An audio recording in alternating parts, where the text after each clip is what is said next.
Now for some heavyweight philosophy on BBC Learning Zone as the OU asks whether boxing should be banned.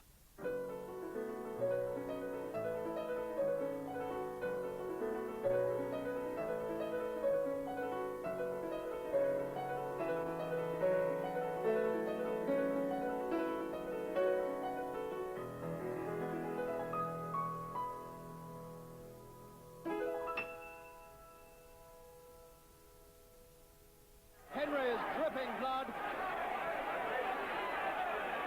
and I think Tommy Little will have to stop this because Cooper's eye is really in an absolutely appalling state. It is the worst cut eye I've seen for a very, very long time indeed. I do not see how he can let this go much further. Finnegan has opened up on him, and Mendel's in real trouble. Finnegan sees his chance. They maul each other to the floor. Minter's gum shield is on the floor and has been for 30 seconds.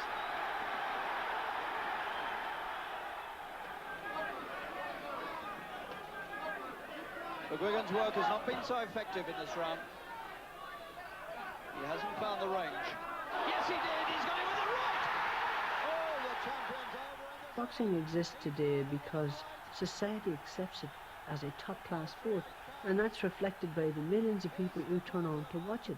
There are huge amounts of fans out there, and we can't have a small minority of people trying to enforce their opinion on the majority. You know, it's about freedom of choice. It's about being able to choose what you want to do, and if that entails danger, well, then so be it. I believe that if you're going to have a truly free society, you're going to have a society that respects individuals, respects individual rights and respects individual personas. And I think it's very difficult to have a society which respects individual personas, individual liberties, individual rights, if it's also a society that enjoys seeing young men beat each other to insensitivity. Should we ban boxing? That's not obviously a philosophical question, but you can't really give a satisfactory answer to it without using...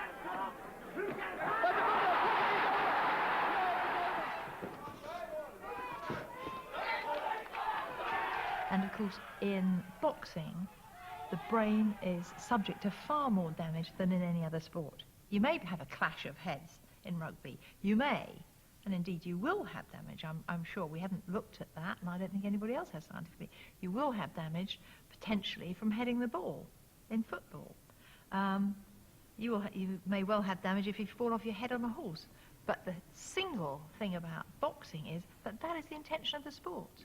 And in every bout of boxing, the brain gets rattled about within the bony, corrugated inside of the skull and causes damage.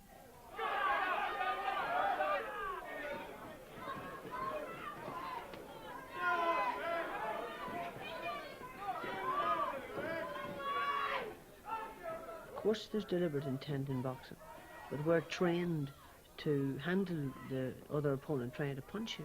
We have spent years developing our defensive skills, building up our neck muscles, building up our bodies, honing ourselves into fabulous condition. It's been proven out there in numerous tests that there is no other sport that has the same level of cardiovascular fitness and muscle endurance that boxing has. So bear in mind that we're in tremendous shape, and we have dedicated ourselves to the sport, and we've trained our muscles and our reactions and our speed and our reflexes to be able to handle punishment. There are risks in many sports, and I believe that it's incumbent on the governing bodies of sport to make sure that we do a risk analysis, that we judge scientifically the risks that are inherent in the sport and how we can minimise that. People say, if you saw there was damage in rugby, would you therefore ban rugby? No, I think the issue is here that we're looking at minimising the dangers. For instance, the risk of fracturing the neck in a scrum and so on. The rules have to be looked at to prevent that. They have to be strictly monitored and implemented, and teachers have to make sure that they train youngsters in the right sort of way. Now, if we look at boxing, the only way that damage to the brain, repeated closed head injury, could be prevented in boxing is by taking the head out of the target area. If people say, well, then boxing wouldn't be boxing, when the only thing you can do is give up boxing. I will put it to the BMA right now. We would be prepared, we as the Professional Boxers Association, I'm the president and I know my colleagues feel the same way, we've had several meetings about this.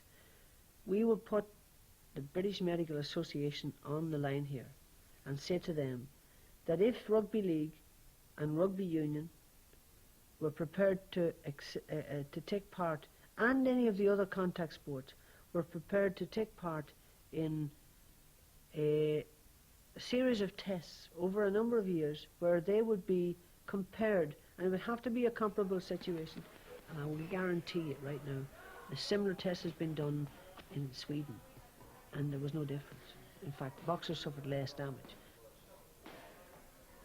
Fleur Fisher's response to the challenge of inconsistency is that boxing is different from other sports. She picks out features which she thinks justify giving it special treatment. In other sports, risks can be identified and minimised, but boxing is different on two counts. First, there's no way of minimising risk without taking the head out of the target area. And secondly, the risk of brain damage is very much greater in boxing. Fleur Fisher goes so far as to describe the whole point of the sport as causing injury to the brain. Barry McGuigan counters this in two ways. First, he says, boxers train harder and are therefore better able to cope with possible injuries. And secondly, there's no conclusive evidence to support the contention that boxing is more dangerous than other sports. And there's even some evidence to suggest that it's less dangerous.